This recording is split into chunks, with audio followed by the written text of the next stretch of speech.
ரெண்டு வகையான குத்துவிளக்கை நாம் பார்க்க. ஒன்று பரலோகத்தில் இருந்ததான அந்த குத்துவிளக்கு, இரண்டாவது பூமியில் இருந்ததான அந்த குத்துவிளக்கு. அதாவது பரலோகத்தில் குத்துவிளக்கு, பூமியில் குத்துவிளக்கு. பரலோகத்தில் குத்துவிளக்கு இருந்ததா என்றால் ஆம் என்று நம்ம என்ன செய்ய இருக்கிறோம், பார்க்க இருக்கிறோம். எனவே நாம் மறுபடியும் சொல்கிறோம், பரலோகத்தின் சாயல் பூலோகத்தில் நிழல் அப்படின்னு பார்க்குறோம். எனவே பரலோகத்தின் சாய், இப்போ நான் இருக்கேன்னா என்னுடைய நிழல் விழுது அப்படின்னா என்னதுன்னா என்னுடைய ஒரிஜினல் தான் அதுவும்.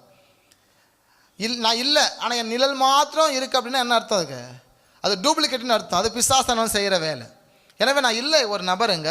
இப்போ நிறைய சினிமா ஆக்டருடைய பிக்சர்ஸ் நம்ம ஸ்க்ரீனில் பார்க்குறோம், டிவியில் பார்க்குறோம், சினிமாவில் பார்க்குறோம். அவங்க எங்கேயோ இருக்கிறாங்க, அவங்க நிழல் ஆடிக்கிட்டு போயிடுது, நம்ம காசு கொடுத்துட்டு பார்த்துட்டு வந்துடுறோம்.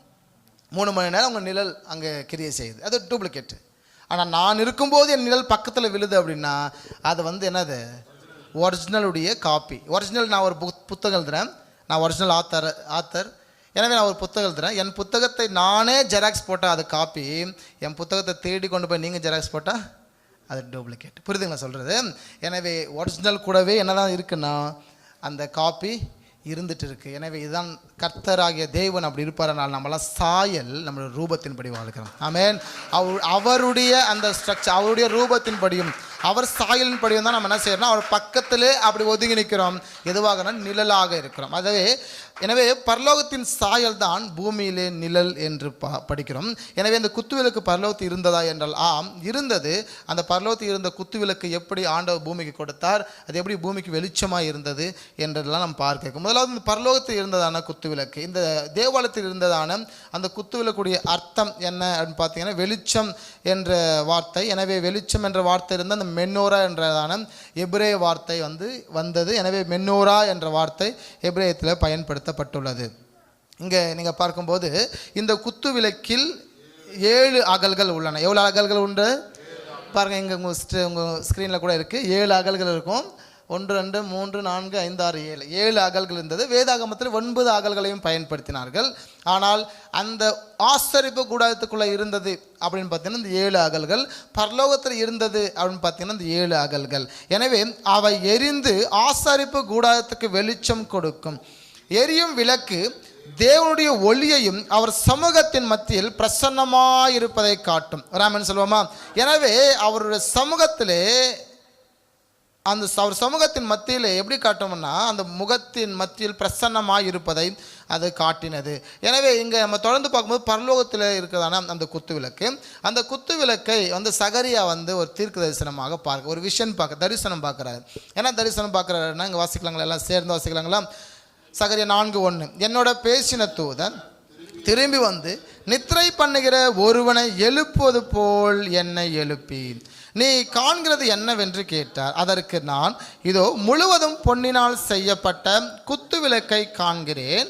அதன் உச்சியில் அதன் கிண்ணமும் அதன் மேல் அதன் 7 அகல்களும் அதன் உச்சியில் இருக்கிற அகல்களுக்கு 7 குழாய்களும் இருக்கிறது அப்படின்னு நம்ம இங்கே படிச்சிருக்கிறோம். எனவே நீங்கள் நல்லா பார்த்துட்ருக்கீங்க, நல்லா பாருங்கள். இந்த முதல் வசனத்தில் ஒரு அழகான ஒரு வார்த்தை இருக்குது. எனவே என்னோட பேசின தூதன் அவர் திரும்பி நித்திரை பண்ணுகிற ஒருவனை எழுப்புவதை போல் என்னை எழுப்பி. ஓகே, நீங்கள் தூங்குகிற ஒருவரை எப்படி எழுப்பலாம்? சும்மா சத்தம் போட்ட எழுறாலாம் உண்டு. தண்ணியை ஊற்றினாலும் சில பேரெல்லாம் திரும்பி படுக்கிறாலாம் உண்டு.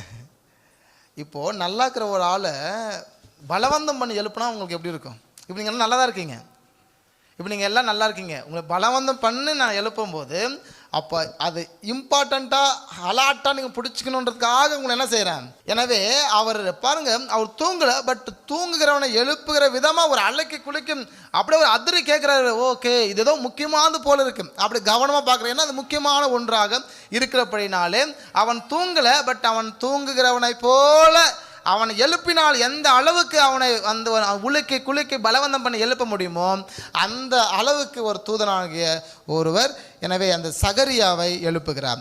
அங்கே பார்க்கும்போது குத்து விளக்கை காண்கிறேன் என்று அங்கே சொல்லுகிறார். எனவே இதெல்லாம் கவனமாக பாருங்கள்.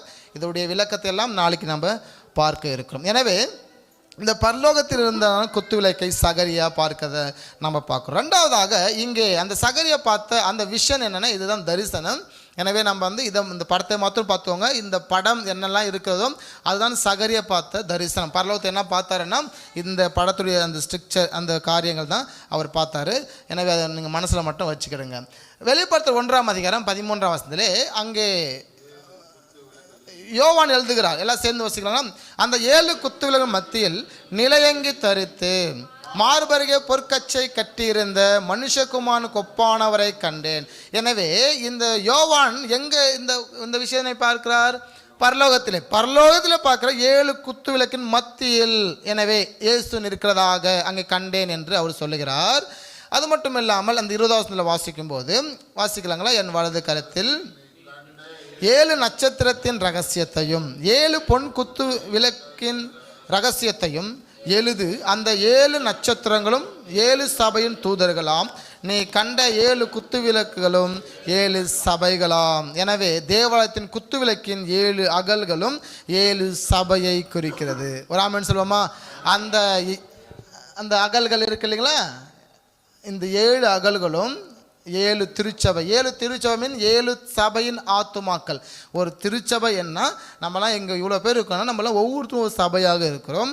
நீங்கள் தேவனுடைய ஆலயமாக இருக்கிறீங்க, ஒவ்வொருவரும் ஒரு சபையாக இருக்கீங்க. இப்போது இங்கே இருக்கிறதான எவ்வளோ சபை சொல்லப்பட்டிருக்கு? 7 சபை. 7 சபையின் ஆத்துமாக்கள் இங்கேயே இருக்கிறது உண்டு. ஒரு கூட்டம் என்றால் அங்கே இவ்வளோ கேட்டகரியான மக்கள் வாழ்கிறது உண்டு. இங்கே நீங்கள் பார்க்கும்போது 2 சபையை நம்ம பார்க்குறோம். இந்த குத்துவிளக்கின் அகல்கள் 7 அகல்கள் தான் சபையாக என்ன செய்கிறது என்றால் மாறுகிறது, சபையாக மாறினது. இங்கே நம்ம தொடர்ந்து பார்க்கும்போது அந்த 7 சபைகள் இருக்கு. எபேசு, சிமிர்னா, பெர்கமு, தியத்தீரா, சர்தை, பிலதெல்பியா, லவோதிகா என்றதான 7 சபையை குறித்து இங்கே பார்க்கும். அந்த 7 குத்துவிளக்கும் 7 சபையை குறிக்கிறது. 7 சபை என்பதுதான் சரீரம். எனவே அந்த சரீரம் என்ன? இந்த சபையாக இன்றைக்கி இருக்கிறது. எனவே உங்களுக்குள்ளாக இந்த திருச்சபைக்குள்ளாக இன்றைக்கி ஒரு 100 பேர் இருக்கீங்க அப்படின்னா 100 பேருமே இந்த அகல்கள் 7 வகையான ஏதோ ஒரு ஆத்மாவை கொண்டிருப்பீங்க. ஒருவேளை எபேசு, அதுக்கு நிறைய விளக்கெல்லாம் இருக்குது, நீங்கள் பைபிள் படிங்க. சிமிர்னா, பெர்கமு, தியத்தீரா, சர்தை, அப்புறம் பிலதெல்பியா, லவோதிகா என்றதான இந்த சபையின் இந்த அங்கம், இந்த ஆத்மாக்களை நீங்கள் கொண்டுள்ளவர்களாக இருக்கிறீங்க. எனவே நம்ம தொடர்ந்து பார்க்கும்போது இங்கே பாருங்கள், பூமியின் குத்துவிளக்கு. இப்போ நம்ம பார்த்து பரலோகத்தில் இருந்த குத்துவிளக்கு 2 பேர் விஷனாக பார்க்குறாங்க. ஒரு சகரியாவும் மற்றொருவர் யோவான், 2 பேர் பார்க்குறாங்க. அது பரலோகத்தில் இருந்ததாக பார்த்தோம். இப்போ பூமியில் இருந்ததான அந்த குத்துவிளக்கு, பூமியில் எங்கே இருந்தது குத்துவிளக்கு? ஆசரிப்பு கூடத்தில் இருந்தது. எனவே ஆசாரியன் அதை சாயங்கால வேளையிலே அதுக்கு என்ன வேணும்? எண்ணெயை ஊற்றி அதை பற்ற வைக்க வேண்டும். இப்போ பாருங்கள், அடுத்த நாள் உருவாகுது அப்படின்னும் போது அங்கே விளக்கு எரிய ஆரம்பிக்கிறது. ஆமென். எப்போ அடுத்த நாள் உருவாகுது? நமக்கெல்லாம் காலையில் உருவாகுது, மிட் நைட். ஆனால் யூதர்களுக்கு நம்ம ஆல்ரெடி என்ன சொல்லியிருக்கோம்? சாயங்காலம் 6 மணிக்கு தான் ஒரு நாள். 6 மணிலேருந்து அடுத்த நாள் 6 மணி வரையும் ஒரு நாள், ஈவினிங். அப்போது அந்த சாயங்காலம் பொழுது சாய்ந்த உடனே அந்த அந்த இருட்டான ஒரு சிச்சுவேஷன் வரும்போது ஒரு விளக்கு எரிய ஆரம்பிக்கிறது. ஹல்லேலூயா. உங்கள் வாழ்க்கையில் எப்பொழுதும் சோர்ந்து போகாமல் பலவீனங்கள் வரும்போது ஆல்ரெடி நீங்கள் ஆண்டவர் செய்த அந்த அற்புதத்தெல்லாம் நினச்சி நீங்கள் என்ன செய்யணும்? கர்த்தருக்கு ஸ்தோத்திரம் சொல்லணும். ஆமென். நம்ம தொய்ந்து போயிடக்கூடாது, உடஞ்சி போயிடக்கூடாது, பலவீனமாயிடக்கூடாது, கலங்கக்கூடாது, எனவே திகையக்கூடாது. எனவே நம்ம இப்போ கஷ்டத்தில் இருக்கிறவங்கெல்லாம் ஆல்ரெடி கர்த்தர் செய்த உதவிகளை நினைத்து நீங்கள் கர்த்தருக்கு ஸ்தோத்திரம் சொல்லுங்கள். ஆமென். எப்பொழுதும் உங்களுடைய விளக்கை நீங்கள் எரிய வைத்து கொண்டே இருங்கள். எரிய வைக்க வேண்டுமென்றால் நீங்கள் முக்கியமாக செய்ய வேண்டியது நம்பர் 1, முழுவதுமாக உண்மையாகவே உங்கள் சரீரங்களை கர்த்தருக்கு தர வேண்டும். ஆமென். சரீரங்களை தர வேண்டுமென்றால் நம்மளை மொத்தவற்றையும் நம்ம என்ன செய்ய வேண்டும்? நஷ்டம் என்று குப்பையுமா எண்ண வேண்டும். பவுல் சொல்லுகிறார், எனக்கு லாபமாக இருந்தவைகள் எவைகளும் அவர்கள் எல்லாவற்றையும் கிறிஸ்துவுக்காக நஷ்டம் என்று விட்டேன், குப்பையுமா எண்ணுகிறேன். முதலாவது நம்ம சரீரத்தை முழுவதுமாக சரண்டர் செய்யணும். 2வதாக நீங்கள் ஞானஸ்நானம் எடுத்திருக்கிற நபராக. 3வதாக திருவிருந்துக்கு ஆயத்தமாக. 4வதாக கர்த்தருக்கு ஸ்தோத்திர பலி. 5வதாக வேத வாசிப்பு. இதெல்லாம் நீங்கள் சரியாக ஃபாலோ பண்ணக்கூடிய ஆட்களாக இருந்தீங்கன்னா, முதலாவது சரீரத்தில் வெளிப்பாடு, அதுக்கப்புறம் ஆத்மாவில் வெளிப்பாடு, அதுக்கப்புறம் ஆவியல் வெளிப்பாடு. நான் பேசுங்க புரியுதுங்களா? எனவே ஆவியல் வெளிப்பாடு கொண்டவன் அவன் பரலோகத்துடைய தொடர்பில் இருக்கிறவனாக இருக்கிறான். எனவே பூமியில் இருக்கிறதான அந்த குத்துவிளக்கை நாம் பார்த்து கொண்டிருக்கிறோம். எனவே இங்கே பார்க்கும்போது அந்த குத்துவிளக்கும் வேதாகமும் இங்கே பார்க்கும்போது மெனோரா அண்ட் த பைபிள். எனவே இங்கே பார்க்கும்போது யாத்திராகம் 25ஆம் அதிகாரத்தில் 31 முதல் இங்கே வாசிக்கும் போது எல்லாம் ஸ்க்ரீனில் பார்த்து வாசிக்கிறாங்க. நம்ம பசும் பொன்னினால் ஒரு குத்து விளக்கையும் உண்டாக்குவாயாக. அது பொன்னினால் அடுப்பு வேலையாய் செய்யப்பட வேண்டும். அதன் தண்டும் கிளைகளும் மொக்குகளும் பழங்களும் பூக்களும் பொன்னினால் செய்யப்பட வேண்டும். 6 கிளைகள் அதன் பக்கங்களில் விட வேண்டும். குத்துவிளக்கின் 3 கிளைகள் அதன் ஒரு பக்கத்திலும் குத்துவிளக்கின் 3 கிளைகள் அதன் மறுபக்கத்திலும் விட வேண்டும்.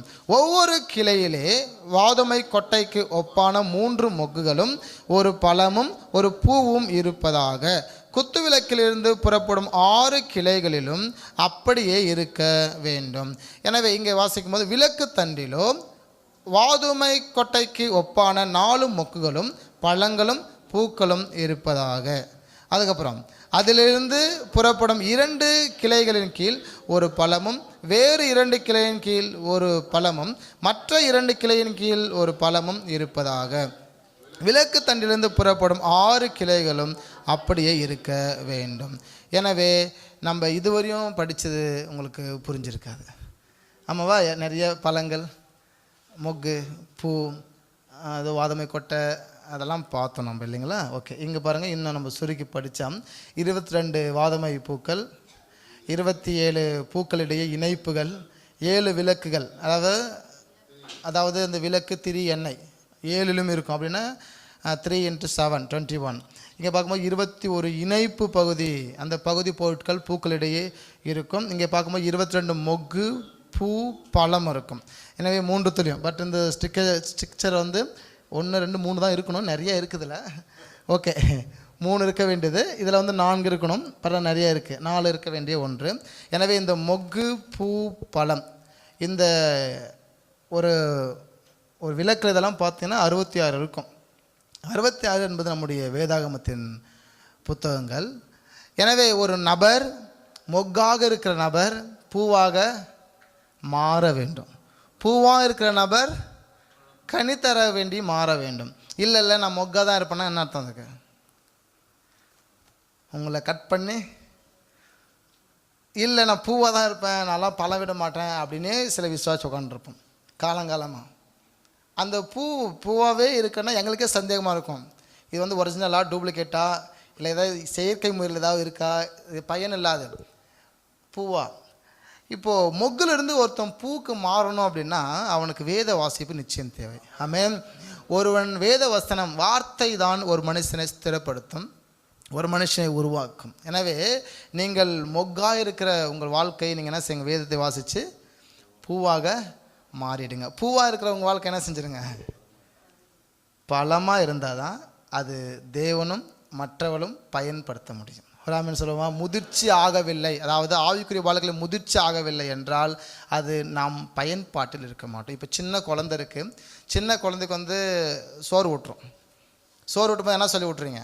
இன்றைக்கி பிரியாணி வாங்கி வந்துட்டுருக்கேன் மகனே, இந்த சாப்பிடு அப்படின்னு சொல்ல போகிறோம்ல. பூ சாப்பிடு, பூ சாப்பிடு, எவ்வளோ பூ சாப்பிடு, கொஞ்சமாக சாப்பிடு, ஜீய வேணுமா கூடி அப்படின்னு சொல்கிறோம். அதே ஒரு 20 வயசு பையன்கிட்ட பூ சாப்பிடுன்னு சொன்னால் எப்படி இருக்கும்? அப்படியே அந்த பையன் அம்மா பூ குடும்பம்னு எப்படி இருந்திருக்கும்? அப்படியே ஓங்கி ஒன்று விடுவீங்க, என்னடா பூ கேட்குறாரு, கரெக்டாக பேசுகிறா. ஏன்னா அந்த வயசுக்கு அது சரி, அந்த வயசுக்கு அதுதான் சரி. நாம் இன்னும் மொக்கை போல் ஆண்டவர்கிட்ட பூ கேட்டிருந்தா எப்படி இருக்கோம்? பிரியாணி சாப்பிட வேண்டிய நீங்கள் இன்னும் கஞ்சை கேட்கலாமா? காலத்தை பார்த்தால் நீங்கள் போதகராக இருக்க வேண்டியவர்கள் இன்றும் பாலை குடிச்சிட்டு இருக்கீங்கன்னு சொல்லி நான் சொல்லதெல்லாம் பவுல் சொல்கிறாரு. எனவே இங்கே மொக்கா இருக்கிற நமது வாழ்க்கை வசனத்தை படித்து அது பூவாக மாறிடணும். மொக்கு ஸ்டார்டிங் ஸ்டேஜ், அது யாருக்கும் தெரியாது, பச்சையோடு பச்சையாக இருக்கும். அது பூவாக மாறும்போது தான் அழகுள்ள தோற்றமாக நம்ம லைஃப் மாறும். பூவாக மாறி பூவாக இருந்துடக்கூடாது, அழகாகவே அப்படியே ஜிகு ஜிகு ஜிகுன்னு பார்க்குறதுக்கு அப்படி இருந்துடக்கூடாது. அது பொருட்காட்சி மாதிரி நம்ம ஆக்கிடும், அதை பெருமை உள்ள வந்துடும்.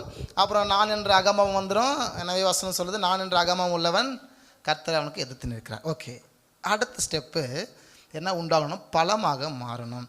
அந்த பழத்தை பறித்து புசிக்கக்கூடிய 2 பேர். ஒன்று தேவ மகிமை, தேவனாக கர்த்தர் நம்மக்கிட்ட இருந்து நன்மை போகணும், சாட்சியாய் வாழணும். 2வதாக கர்த்தருடைய மக்கள் அதன் வழியாக சாட்சி பெற வேண்டும். இதுக்கெல்லாம் தேவையானது என்னென்னா வேத வாசிப்பு. எனவே வேதம் தான் வெளிச்சம், அந்த வெளிச்சம் தான் வசனமாக கர்த்தர் நம்மோட பேசுகிற மொக்கான வாழ்க்கை பூவாக, பூவின் வாழ்க்கை பழமாக மாற்றுகிறார். அந்த 66 புத்தகத்தை படிக்கும்போது இதெல்லாம் இருக்குது. நீங்கள் வீட்டில் போய் என்ன செய்யுங்க, ஆறாமல் வாசித்து அதை தெரிஞ்சுக்கோங்க. 2 அதாவது இந்த குத்துவிளக்கு பார்த்திங்கன்னா 2 kg மேலே இருக்கும் அப்படின்னு சொல்லியிருக்கிறாங்க. எனவே நம்ம தொடர்ந்து பார்க்கும்போது இங்கே பாருங்கள், அந்த நீங்கள் அந்த ஸ்க்ரீனில் பார்ப்போம் 3 போட்டிருக்கோம். வசனத்தில் இருக்கிற உடைய அந்த ஸ்ட்ரக்சர் வந்து இப்படி தான் இருக்குது, இப்படி ஓகேங்களா. ஒசூல வாங்கலான்னு போனேன், பட் இது வந்து கிடைக்கல, காலி ஆயிடுச்சுன்ட்டாங்க. நான் வந்து அந்த ஒன்றும் பார்த்தேன், நல்லா நல்லா பெருசாக இருந்தது இந்த ஸ்ட்ரக்சரில். ஒரு வாங்கிட்டு வந்தால் ஒரு எக்ஸ்பிளைன் பண்ணுறது நல்லா இருந்திருக்கும் போல், அதுமாதிரி அது கிடைக்கல. எனவே அந்த 3 அப்படின்னு இருக்குது பார்த்தீங்களா, ஒரு புறத்தில் எங்கே பாருங்கள், நான் வந்து மவுஸ் காட்டுறேன். இந்த 3 இடத்துல இந்த இடத்துல எனக்குன்னா பூவும் இருக்குது, மொக்கும் இருக்குது, பழமும் இருக்குது. அப்போ இங்கே என்ன இருக்கு, பூவும் இருக்குது, மொக்கும் இருக்குது, பழமும் இருக்குது. ஒவ்வொன்றுத்துலேயும் பாருங்கள், லெஃப்ட் சைடில் வந்து 3 இருக்கும், ரைட் சைட்லேயும் 3 இருக்கும், சென்டரில் பார்த்தீங்கன்னா 4 இருக்கும். அப்போ ஒரு புறத்தில் பார்த்தீங்க அப்படின்னா வந்து இதில் 3, இதில் 3, இதில் 3, 27 ப்ளஸ் சென்டரில் பார்த்தீங்கன்னா 3 3 × 4 ஆக மொத்தம் 39. ஒரு புறத்தில் பார்த்தீங்கன்னா 39, இன்னொரு புறத்தில் பார்த்தீங்கன்னா 27, ஆக மொத்தம் 66. 66 அதிகாரம் புத்தகமும் நீங்கள் வாசிக்கும் போது கொழுந்து விட்டு எரிய ஆரம்பிப்பீங்க. ஆமென். எனவே இந்த குத்துவிளக்கு மனுஷனுடைய ஆத்மாவை உயிர்ப்பிக்கக்கூடியதாக இருக்கிறது. ஹல்லேலூயா. மனுஷனுடைய ஆத்மா உயிர்ப்பிக்கக்கூடியதுதான் இந்த குத்துவிளக்கு. எப்பொழுதும் அவையாமல் இரவும் பகலும் அதை என்ன செய்வேன், நீங்கள் பார்த்துக்கிடணும், எரிய வைத்து கொண்டே இருக்கணும், வசனம் கிரியை செய்து கொண்டே இருக்கணும். தாவீது சொல்கிறாரு, நான் பாவம் செய்யாதபடிக்கு அவருடைய வாக்குகளை என் இருதயத்தில் வைத்து வைக்கிறேன். நீங்கள் தவறு செய்யக்கூடாது என்றால் வார்த்தைகள் நிறைய நீங்கள் என்ன செய்யணும், படித்து தெரிஞ்சு வச்சுக்கணும். எனவே அது பிரகாரம் வாழ முயற்சி பண்ண வேண்டும். உங்கள் பலவீனத்தில் கர்த்தருடைய பலன் பூரணமாக தங்குகிறது. ஆசரிப்பு கூடாரத்தில் ஒரு வெளிச்சம், குத்துவிளக்கு அது போல கிறிஸ்துவும் ஒரே ஒளியாய் இருக்கிறார். ஆசரிப்பு கூடாரத்தில் எப்படி குத்துவிளக்கு வெளிச்சமோ அது போல இயேசுதான் இன்று நமக்கு வெளிச்சமாக இருக்கிறார். ஹல்லேலூயா. இரண்டாவதாக வாசிக்கும் போது அது எங்கே வைக்கப்பட்டிருந்த, ஒரு கீழே வைக்கப்பட்ட தரையில் வைக்கப்பட்டிருந்த அந்த குத்து விளக்கு அது போல் இயேசு கிறிஸ்து இந்த பூமிக்கு மனு அவதாரம் கொண்டார். ஆமென். பரலோக மேன்மை விட்டு இந்த ஆண்டவராக இயேசு கிறிஸ்து இந்த பூமிக்கு வந்தார். ஹல்லேலூயா. ஏன் ராத்திரி வேளையில் இந்துக்களாக இருந்த நம் காலத்தில் ஒரு இந்துக்களாக நம்ம வாழ்ந்த மாதிரி விளக்கு ஏற்றணும் அப்படின்னா ஆசாரிப்பு கூடத்தில் விளக்கு வந்து எரிஞ்சிட்டே இருந்தது. நைட் ஆச்சுன்னா அதை பார்த்துக்கிறதுக்கே ஆள் இருந்துச்சு. இன்றைக்கி பார்த்திங்கன்னா நம்ம இந்துக்கள் வீட்டில் இன்றும் விளக்குகளை எரிய வைக்கிறாங்கன்னா அது வந்து அப்படி ஒரு வேளை எங்கள் வாழ்க்கை வெளிச்சமாக இருக்குமோ அப்படின்றதான ஒரு நம்பிக்கை. ஆனால் எந்த விளக்கும் இன்று மனுஷனுடைய வாழ்க்கை வெளிச்சத்தை கொடுக்காது, வேத வசனம் மாத்திரம்தான். ஆமென். ஏனென்றால் வசனமே அவனுக்கு வெளிச்சமாய் இருக்கிறது. மூன்றாவதாக இதில் பார்க்கும்போது குத்து விளக்கு நடுத்தண்டு தான் கிறிஸ்துவமாய் அதாவது இருக்கிறார். கிளைகளில் விசுவாசிங்க. இங்கே நீங்கள் பார்க்கிறதான நடுத்தண்டு இருக்கு இல்லையா, 4 மொக்கு வந்து பார்த்தோம். இந்த நடுத்தண்டு தான் ஆண்டவராக இயேசு கிறிஸ்து. இந்த 2 பக்கம் இருக்கிறதெல்லாம் பார்த்தீங்கன்னா விசுவாசிகளாக ஒரு பகுதியிலே சொல்லப்படுகிறது. அதுக்கப்புறம் பார்த்தீங்கன்னா வேத வசனம் தான் விளக்கு. வசனம் தான் விளக்கு. எனவே வசனத்தை கெட்டியாக பிடித்துக்கொள்ளணும். மனக்கண்கள் திறக்கப்பட வேண்டும். அந்த மனக்கண்கள் சரியாக ஃபங்க்ஷன் பண்ணணும். எனவே நம்முடைய கண்கள் வந்து கண்டதெல்லாம் பார்க்குது, யாவும் வீடு கட்டினாலும் பார்க்குது, யார் கார் வச்சுருந்தாலும் பார்க்குது, யார் எண்ணெய் வச்சுருந்தாலும் பார்க்குது. ஏன்னா நம்முடைய கண்கள் அப்படி தான் இருக்குது. வசனம் சொல்கிறது துன்மாக்கின் மேலே பொறாமை கொள்ளாது. ஏன்னா யாருது என்ன பார்த்தாலும் ஆண்டவரே எனக்கு தரலையேன்றோம். நமக்கு கொடுத்துருக்குது பார்த்தீங்கன்னா அந்த ஆத்மாவில் வெளிச்சம் காணப்பட ஆரம்பிக்குது. ஆமென். அதனால தான் வந்து 3 யோவான் புத்தகத்தில் அழகாக ஒரு வசனம் சொல்லப்பட்டிருக்கு, உன் ஆத்மா வாழ்ந்திருப்பது போல எல்லாவற்றையும் வாழ்ந்து சுகமாயிரு. ஆத்மா வாழ்ந்தால் நீ வாழ முடியும். ஆமென். அந்த ஆத்மா தான் என்னதுன்னு பார்த்தீங்க அப்படின்னா